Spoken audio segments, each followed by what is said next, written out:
I was born to hate Jews. It was part of my life. I never questioned it.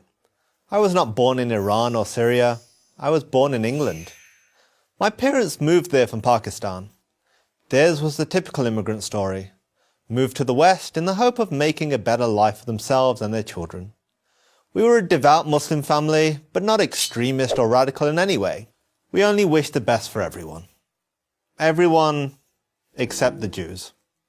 The Jews we believed were aliens living in stolen Muslim land, occupiers who were engaged in a genocide against the Palestinian people. Our hatred, therefore, was justified and righteous, and it made me and my friends vulnerable to the arguments of radical extremists.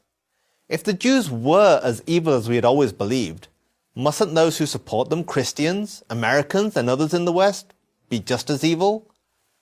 Beginning in the 1990s, speakers and teachers at mosques and in schools began to endlessly repeat this theme. We were not Western, we were not British, we were Muslims, first and only. Our loyalty was to our religion and to our fellow Muslims. We owed nothing to the Western nations that welcomed us. As Westerners, they were our enemies. All of this had its desired effect. At least, it did on me. It changed the way that I saw the world. I began to see the suffering of Muslims, including in Britain, as the fault of Western imperialism. The West was at war with us, and the Jews controlled the West. My experience at university in Britain only enhanced my increasingly radical beliefs. Hating Israel was a badge of honor. Stage an anti-Israel, pro-Palestinian rally, and you were sure to draw a large, approving crowd. While at university, I decided the protests and propaganda against Israel were not enough.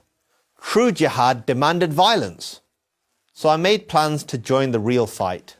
I would leave college and join a terrorist training camp in Pakistan. But fortunately for me, fate intervened. In a bookstore. I came across a book called The Case for Israel by Harvard law professor Alan Dershowitz. The Case for Israel? What case could there be? The title itself made me furious, and I began to read the pages almost as an act of defiance. How ill-informed, how stupid could this guy be to defend the indefensible? Well, he was a Jew. That had to be the answer. Still, I read, and what I read challenged all of my dogmas about Israel and the Jews. I read that it wasn't Israel that created the Palestinian refugee crisis. It was the Arab countries, the United Nations, and the corrupt Palestinian leadership. I read that Jews didn't exploit the Holocaust to create the State of Israel. The movement to create a modern Jewish state dated back to the 19th century, and ultimately to the beginnings of the Jewish people almost 4,000 years ago. And I read that Israel is not engaged in genocide against the Palestinians. On the contrary, the Palestinian population has actually doubled in just 20 years. All this did was make me angrier. I needed to prove Dershowitz wrong, to see with my own eyes how racist and oppressive Israel really was. So I bought a plane ticket.